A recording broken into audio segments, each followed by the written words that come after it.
Charles, welcome to the show. Welcome to the Facebook page as well, because obviously we're recording the video. Yeah, pleased to be here. Yeah, well, I'm really looking forward to this conversation. Fantastic backdrop. That's not a Zoom virtual background you've got there, is it? No, That is no. an actual milking shed that you're recording from. Yeah, it certainly is, and they'll be up there and licking me in a minute, no doubt. Well, I hope so. I hope so. In fact, there is one coming your way. Yeah. Yeah. Anyway, tell me a bit about yourself. How did you get into farming? I'm a second generation farmer, so I was born and bred on the farm. I'm here with, well, my father still farms as well. He's well in his 70s, and myself and our two brothers have taken on the farm and just progressed on with it. So, it's very much in my blood. The opportunities to move away from farming, but no, it's all I've ever wanted to do and all I've known, and I love it. It's a privilege to be in the job, actually. It's a hobby as much as a job. Wow. Yeah. And what is it you love about it? What is there to love about it? I'm always doing something different. I'm working with nature. I'm working with these fantastic animals day in, day out. They're all friends. You're always doing something different, and there's just a sense of pride in everything that we do. Just producing the most wonderful food, and the way you just look around you and see the nature around you, and you know that you're a part of that. Farming's just an extension to nature, really. I just love it, everything about it. And tell us about the farm. What type of farm is it? What size? Whereabouts are you based? So we're right in the Midlands. We're in North Warwickshire. We're a farm, so we're farming about 1,400 acres, milking 350 cows, and in total we're probably around about 750, 800 head of cattle in total. That's with all the young stock and the beef side that come out of the dairy as well.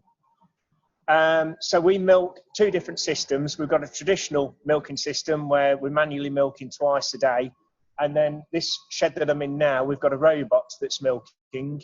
So the cows have access to that 24/7, and it's up to them when they want to be milked. It's much more natural process, and they can go as little or as often as they like. Within reasons, we have to monitor it and ensure for their health that they're going through enough. But yes, much more cow-friendly environment. Okay, I want to come back to that, but how's the farm changed since you were growing up there? What's been the evolution of the place? Hugely.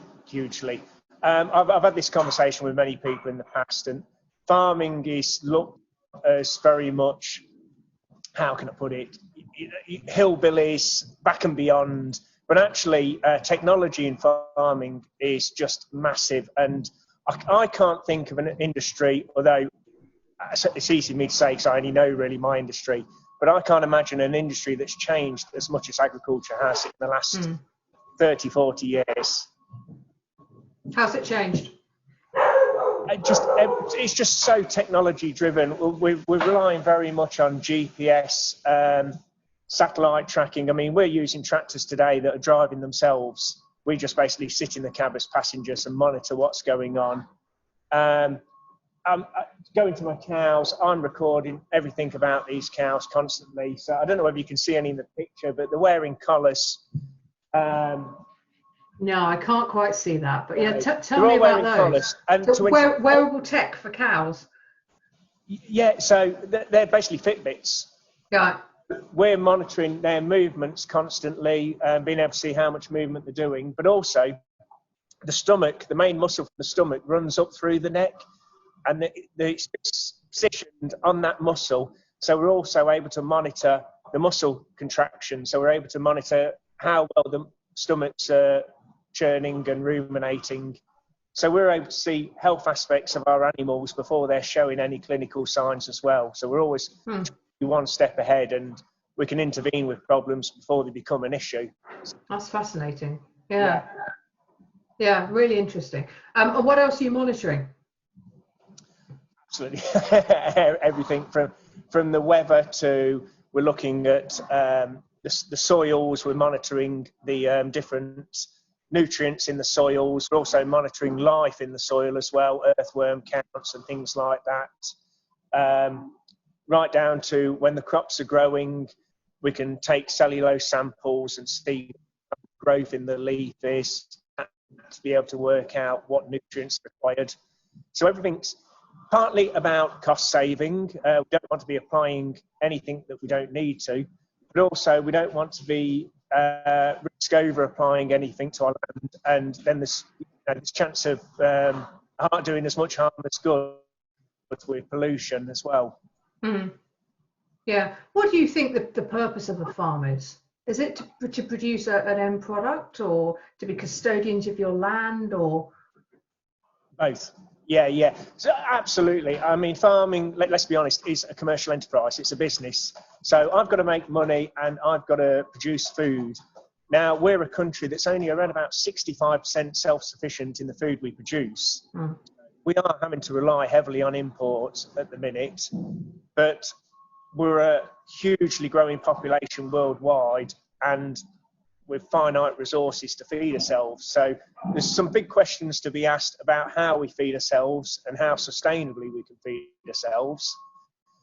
But also we've got to pay real close attention to the environment and how we sustain the environment and nature around us as well.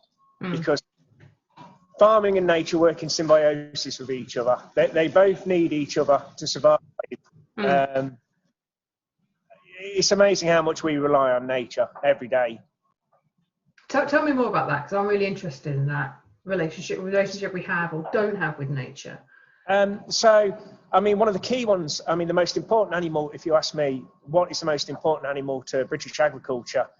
As a dairy farmer, you'd expect me to say cows, but no, it's definitely the bees.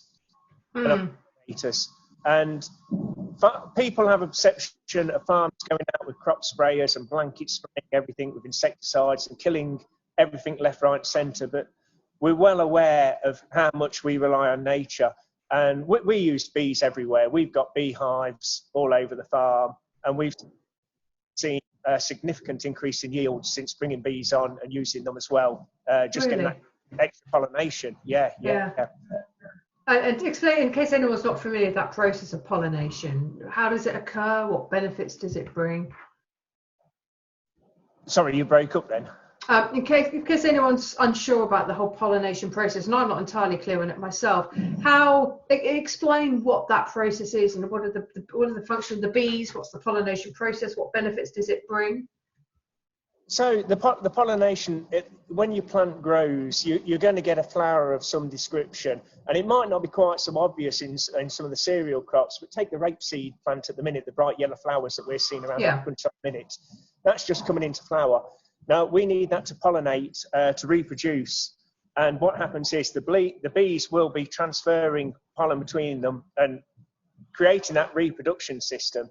And then that flower is eventually going to become the seed pod, and that's where we're going to get our crop and yield from. So without being pollinated, it's not going to seed. And how did you get more bees onto the farm? We use a local beekeeper. Right. There's several about, and actually we purchased one hive about 3 years ago. That was unsuccessful. Not quite sure what happened. We lost them. They just disappeared. But we've actually put a new swarm into them this year, and we've got the local beekeeper who is a local family friend who's helping us. He's monitoring us with us and trying to teach us as we go along. So it would be nice to have some of our own hives on the farm as well. I absolutely love proper honey. Where just spread it on your toast.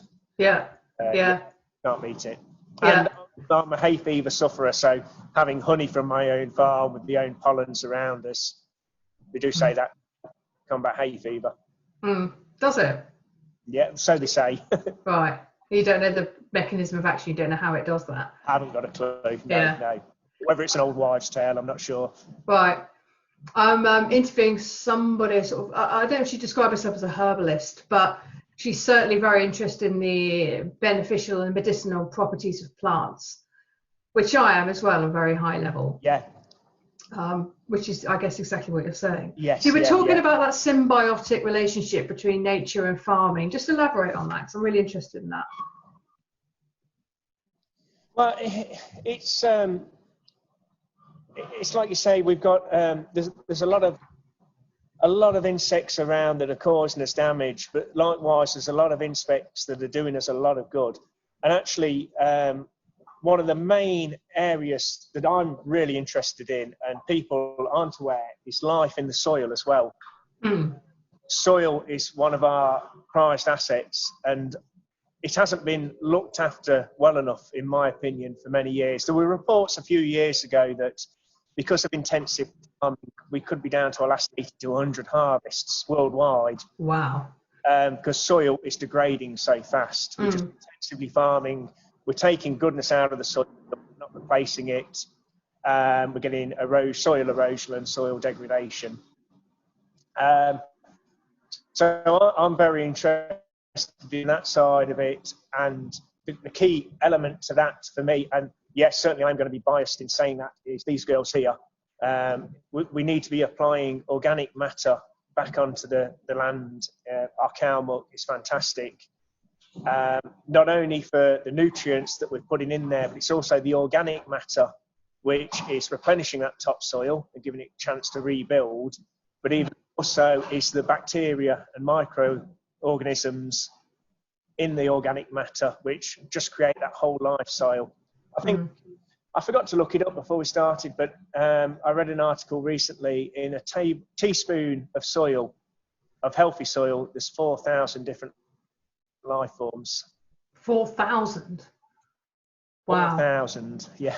Wow. It's hard to, you can't just get your head around it, can you? Not really, no. About a year or 18 months ago, we started composting. So, vegetable waste, uncooked, obviously. Yeah. Tea bags, not the posh ones that are plastic, stop buying those, etc. I mean, you know better than me what goes into compost. But for the benefit of listeners, we literally had sort of wooden composting tub. It was quite large, bunging all our household waste that's food-based and cardboard as well, a bit of cardboard, a bit of packaging. Yes, lobbing all that in. And then 6 months later, so last weekend, I took the top off the one that's been cooking, as it were. We get veg delivery boxes here, and our dog food comes in it gets wrapped in that sort of wool, plastic coated wool, that protective and insulating properties. And so I covered it with all that. Anyway, took it off, and it is teeming with worms, with wood lice. Come from? It's amazing, isn't it? Yeah. Loads of stuff. And it was riddled with lice. Yeah. Because the soils, the earthworms and those bugs in the soil, they're breaking it up, they're passing it through them, and they're aerating it.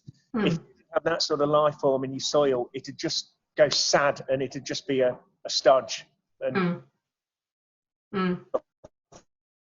Really. So they're brilliant at really it and getting nutrients to be able to move around and improving water retention as well. Have you noticed the quality of your soil change much in this 30, 40 years? Not really, because we've always been quite a livestock orientated farm. Right. But we have noticed there's quite a few local farmers now have approached us in recent years and suggested that we do land swaps, or we take a bit of their land for 12 months to grow a feed crop for our cows, which is a break crop from the cycle, the continuous arable cycle for them. But also in doing that, we're going to be putting a lot of our farmyard manure on, which is going to have massive benefits to them as well. Because one of the things as well, it's not just a case of throwing muck about on land and plastering it well. There's strict guidelines to when we can put it on, how much we can put on, and how often we can put it on as well. So we're in what's called a nitrate vulnerable zone here, which I think most of the country is now. So to try and improve water quality round about, we're having to stick to strict rules on what we can apply and how much. What is it? So you're organic, obviously. You've mentioned. No, we're not organic. No. Okay. We still use chemical fertilisers. Yes, yeah. What's the reason for that? For not being organic. Basically, for the system we use, it's getting the maximum production. And to be honest, I don't think at the minute, anyway, there's not the demand there for it either, believe it or not. It's still a very niche market. Mass production wise, there's not the demand there for it. I think milk, I'm not sure actually, last I heard, there was a lot of organic milk just going into the general milk sales because there wasn't the demand. Really? Yes, yes, and just it's a completely different way of farming. It's take huge changes, and it's have a huge impact on us as a business. I've never looked at going that way, and as it stands at the minute, no, I wouldn't want to go the organic route. But having that, non-organic farming, like I was trying to explain earlier, isn't what a lot of people have the perception of farmers just throwing insecticides and sprays around and causing damage. I mean, it's far from that nowadays. Yeah. Let's talk a bit about milk, because you've mentioned that. It strikes me that it's quite a brutal market at the moment, the marketplace for milk. What's your thoughts on that? It's in an absolute mess. It wasn't quite so bad. We've got several issues, I think, at the minute. We've got farmers that are being, I want to put it bluntly, screwed down, and I don't know whether that is by the processors or by the supermarkets or by who. But I mean, if I asked you now, I don't know how you buy your milk by the litre, how much do you pay a litre? Well, we don't buy milk because neither of us drink it, actually. Right. But I would say a litre of milk, a couple of quid.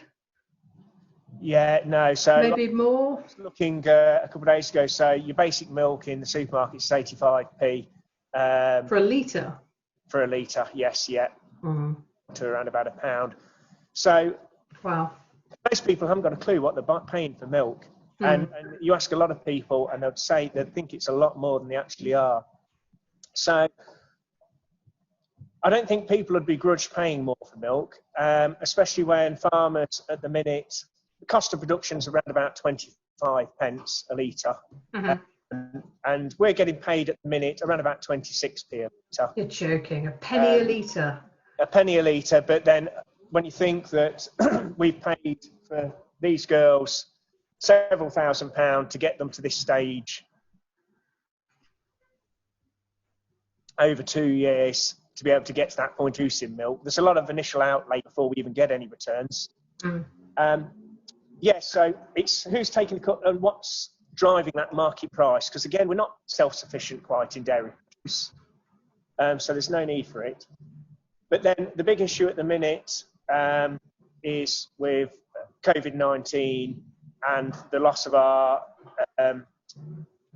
food service industry, the likes of the coffee shops, the airlines and all that side of it. Suddenly lost this huge market which some of the dairies were supplying, and those farmers, I've got a good friend of mine, last week he'd got 24,000 litres of milk in his tank and he just had to dump it all. Oh God. And his neighbour had 18,000, he had to dump it all. And when it got 25p a litre to produce, but not only that, the dairy knew they were getting into this trouble. So they basically said, to get us out of this mess,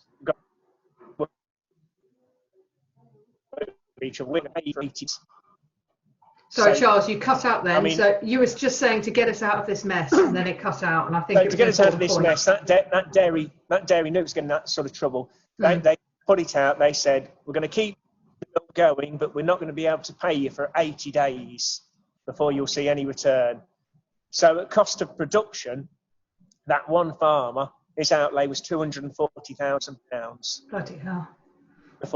And then there's the risk of that dairy, if they're in trouble, are they going to go under or so? And there's a lot of farmers in that situation. Now, to me, there's a simple way around it, and I'll put this question out there: could we put a penny on the price of a litre of milk at retail cost at the retail, and create almost like an emergency fund so we can support those farmers that are in that dire trouble, and there's plenty of them out there? But that's been held up at the minute, although I think talks have just finally got there in the last day or so through the Competitions Commission and monopolists, because it would mean the dairies getting together and the supermarkets getting together and talking. Yeah. So there was a lot of issues over that. But yeah, so it's worrying times, but something needs to be done, because as soon as we come out of this lockdown, the food service industry is get going again, and we're going to need them to get going. They're going to need the supply of milk, and the country are going to need them, because they're going to be getting that local economy going again and drive. So we can't see. We need to. It's how we're going to do it and fund it all. I have no idea, but every business, we need to support everybody just to keep the whole economy going again. I for one am desperate to get back into a cafe. Desperate, absolutely desperate to go into a cafe, order my food, sit down, push my plate away, and I'm done. Say thanks very much and walk out. And that's exactly what I should be doing. You know, not washing up, not cooking. Anyway, we don't get out much, but we don't get out much. I'd just love to go out for a bar meal one night or have a pint. Yeah, well, those times will come back. But you've touched on a couple of things that I just want to follow up on. One is the provenance of food. There was a brilliant book by Felicity Lawrence. I don't know if you've read it. It's either called Not on the Label or I forget the other title, but she talks about how food has become so commoditized, why we want such a cheap pint of milk, or why supermarkets use it as a loss leader. I don't know if they still do. And that's why the price is driven down so much. But I don't know, is that still the case? I don't. It's easy to blame the supermarkets, and I've always blamed them, but I don't know. I think we've got into a bit of a vicious circle. So the supermarkets are fantastic. So they give us somewhere to sell our food, and they give the general public a place for the go and get everything. And they do a wonderful job at that. And actually, when you look into their, they work at a very small margin. So a general shop wouldn't want to work at the sort of margins they run at. But likewise, I think they have created this problem. And I always think back to potato farmers as well, and the varieties of potatoes that we grow. So when I was a kid, we always had Romano and Marfona and all these varieties, and they're all different flavours and textures, but they're always ugly looking and awkward to peel. And so gradually the supermarkets have demanded of us farmers, we want a nicer looking potato, and the plant breeders have responded and they've given us better shaped potatoes, but it's lost a bit of flavour. And much wants more, or more wants much, whatever the saying is, I'm not sure. So the consumer have then got used to buying pretty looking things, and we're shopping with our eyes. And then that's just resulted in knock-on effects, and we're losing taste buds and we're in our eyes more and more. We had a farm shop until recently, which we set up for my sister, but unfortunately due to family reasons, her mother passing, we gave it up. But we would have people come in and buy meat from us, and they're absolutely horrified at seeing this meat hanging there, and it was dark in colour and brown almost. And well, meat shouldn't look like that, it should be bright red and pink. Well, actually, no, good quality meat is actually dark in colour. You want it to hang, and that causes the darkening. When you go into the supermarkets, it's cut fresh and it's packed, and it's just volume pushed through, and that's why the general public have got used to seeing meat as this bright red colour. But if you go to a good quality local butcher and well-hung meat, it'll always be darker. And that's I'd go for the darkest meat I could find. It'd be more tender and... Right, interesting. And I think all of that stuff I completely agree with. I think what the supermarkets have done is encourage us to buy on price and not provenance. So we've become less interested in the food journey and en route the animal welfare, are far more interested in and I used to buy them over a decade ago, but I still did, the 3 chickens for a tenner in Sainsbury's, which I wouldn't pay less than 15 quid for a chicken now. Good quality beef, asking at the butcher, where's this meat come from? I'd love to see us, and maybe, I don't know if COVID-19 is going to help with this or not, because I think what we initially did is just went out and bought anything. Maybe now we can think a bit more about the provenance of food, because we've got an opportunity to reset in a way, haven't we? I think so, and I think from my social media pages that I run, I've seen a huge change in people and their response to this. and local friends and farm shops that I know and people that sell direct, it's made a massive impact.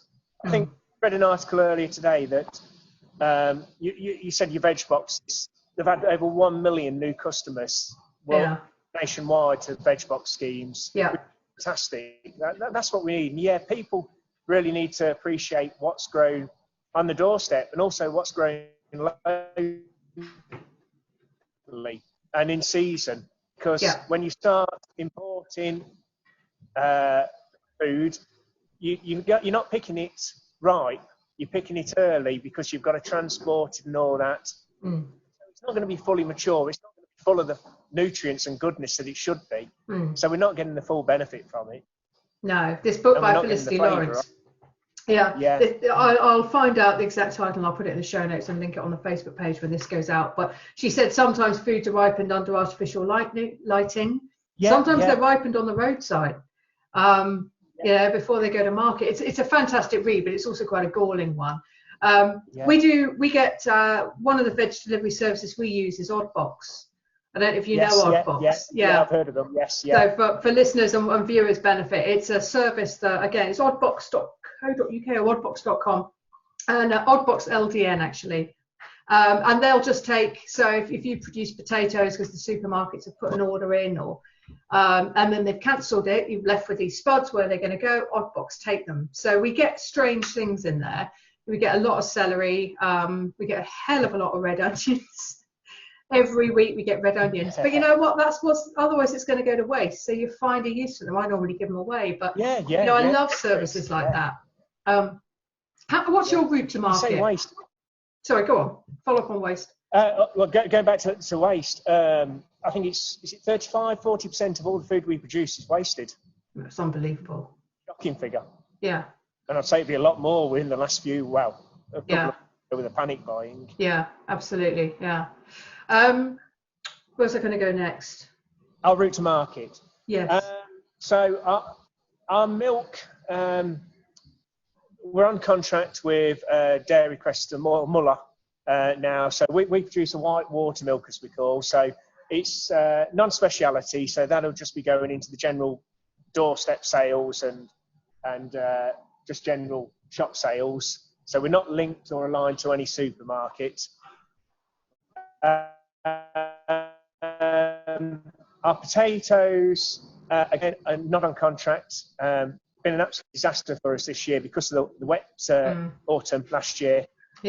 We didn't get it up, so we only grew 40 acre this year. But that would have been near on 1,000. If you say near on 40,000 bags worth, 25 kilo bags. We weren't able to get them up. Now we did go the old-fashioned way, hand picking them during when COVID first started and people were struggling to get them, just to supply a few local friends and the local villages. And to be honest, by the time we took in the effort and everything, we're making such a big loss on that. Man hours to do it, but we wanted to do our bit. But everything that's left, we've literally just ploughed them under over the last couple of days. It wasn't feasible to get them out of the ground for what they're worth now, so we've just took a loss on all of that crop.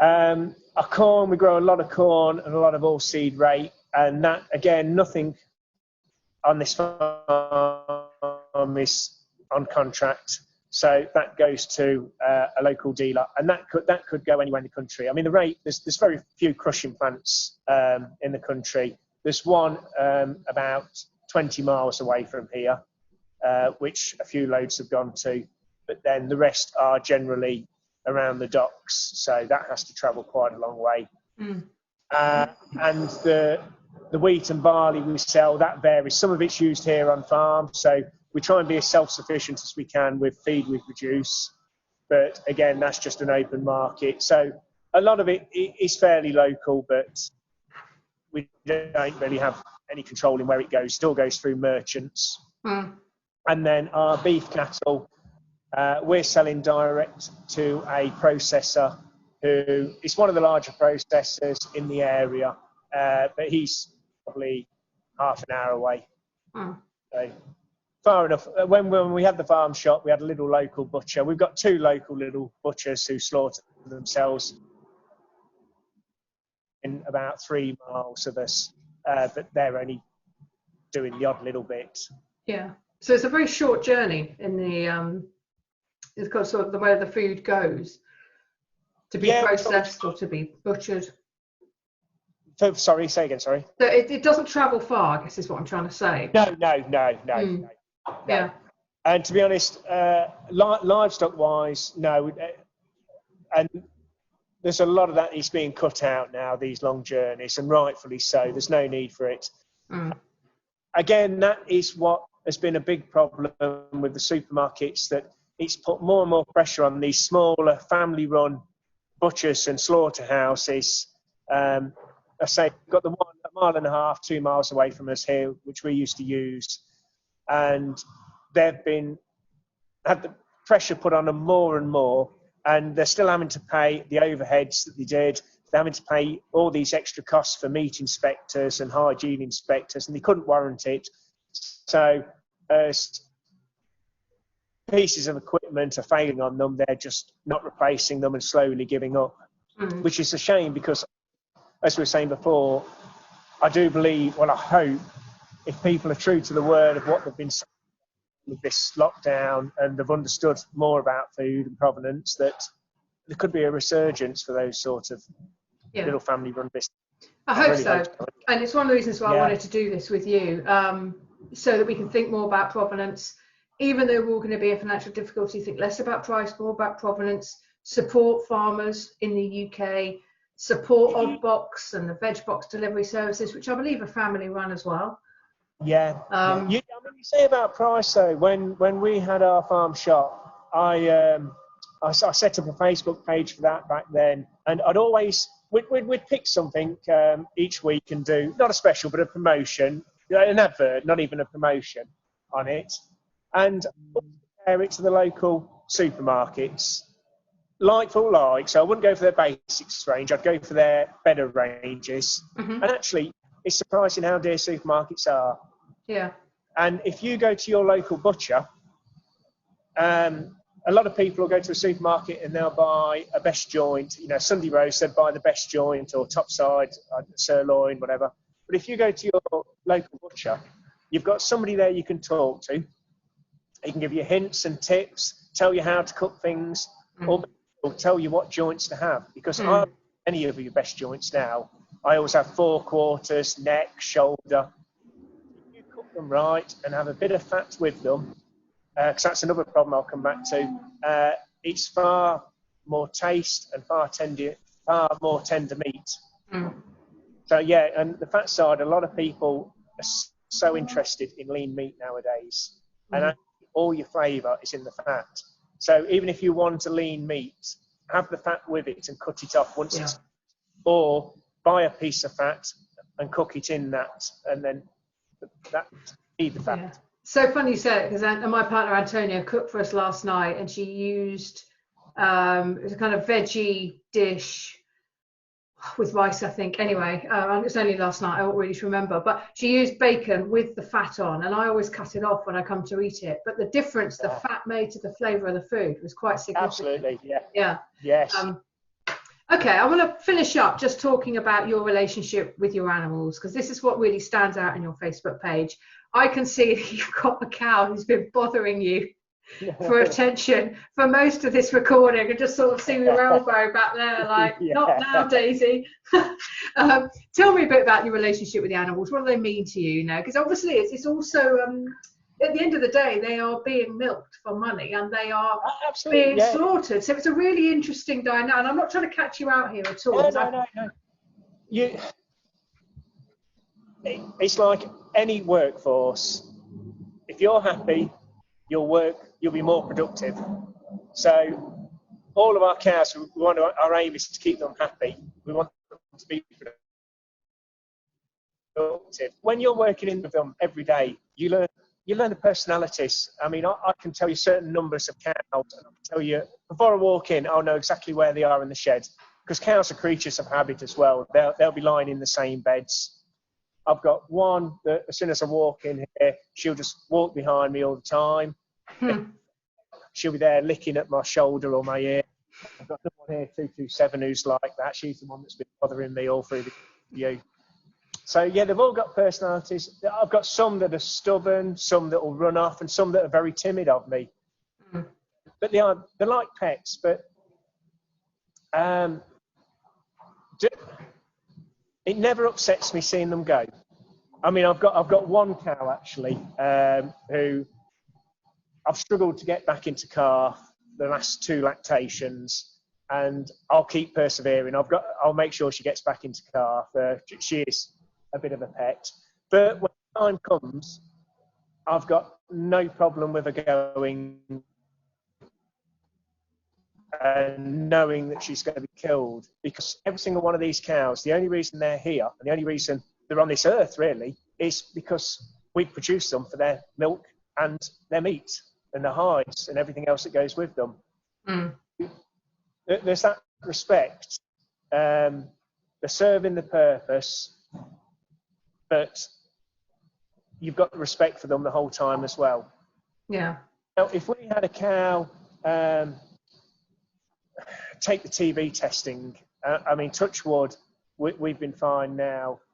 We're TB clear, but we're testing every 6 months, and it fills me with absolute dread for the week before, the worry of it. If we had any cow, even cows in here that I can't stand, they're like people, they just irritate you. But if one of those cows, probably the worst cow on the farm, was to be taken by TB, I'd be devastated. Mm.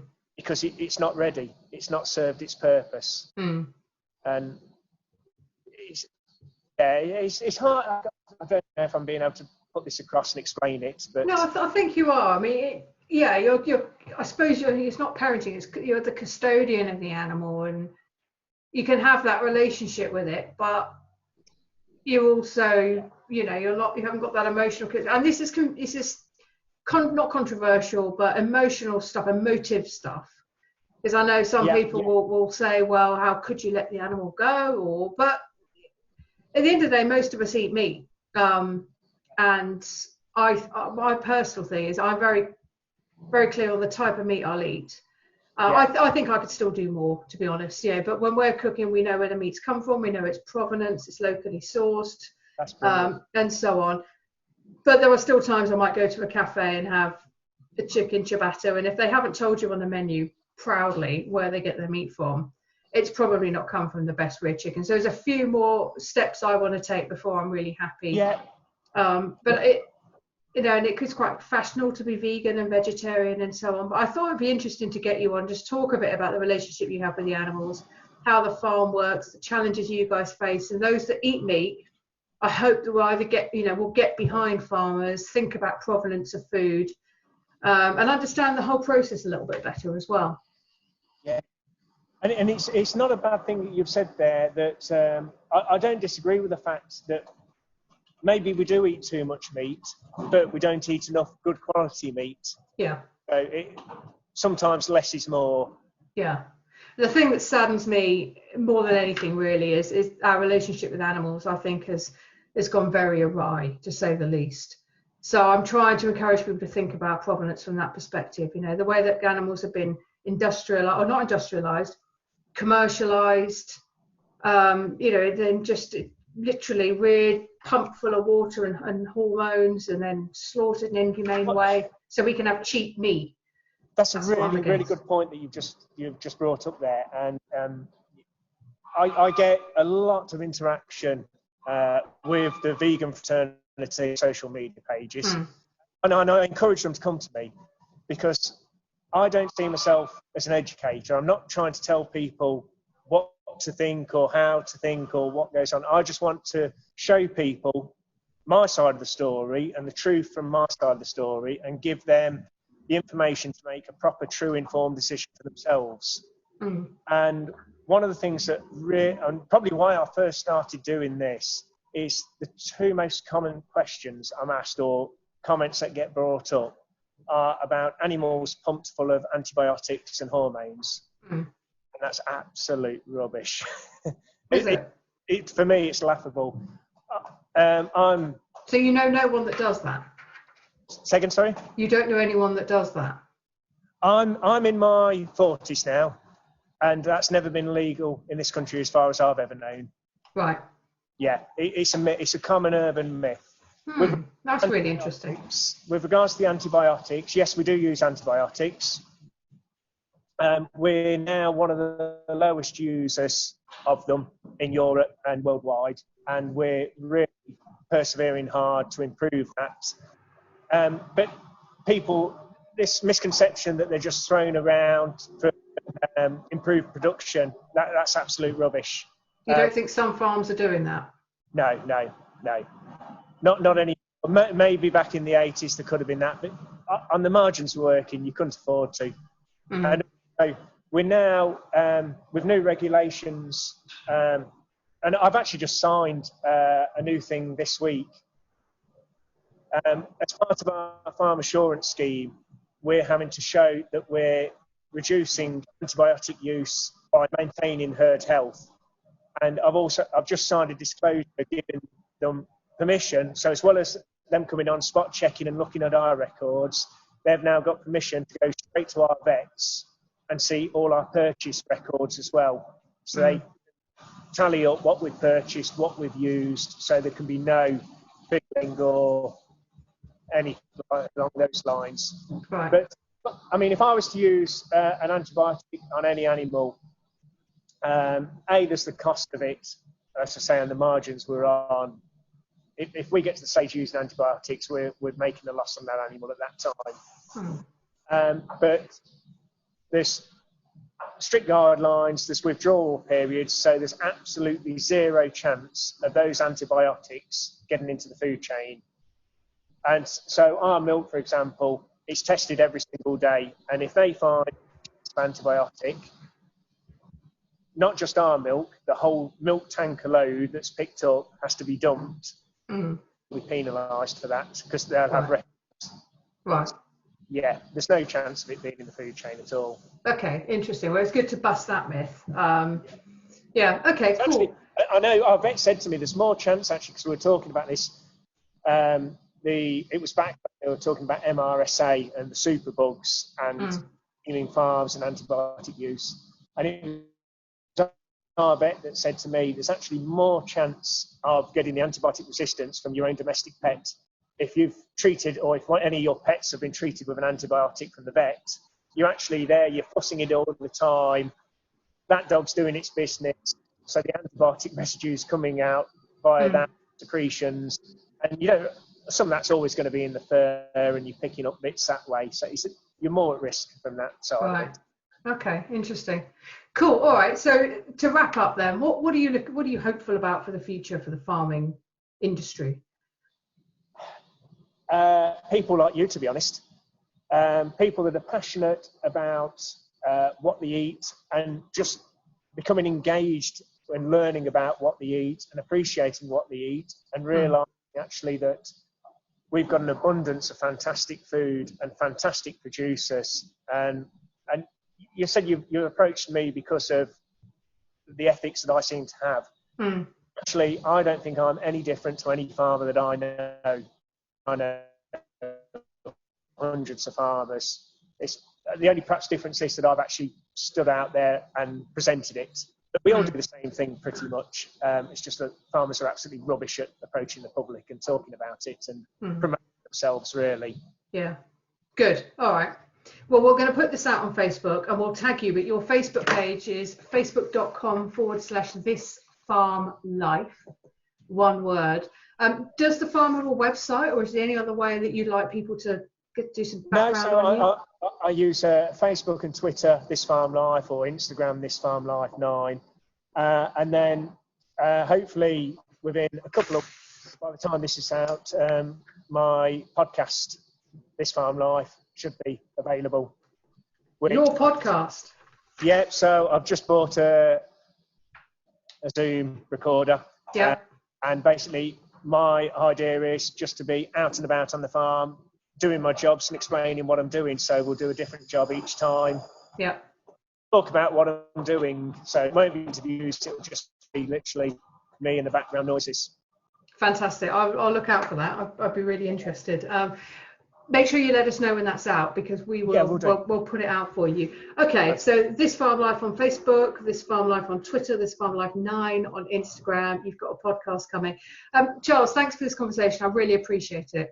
No, it's been an absolute pleasure. Yeah. Good luck with everything. Stay in touch. Very much, you too. Take care.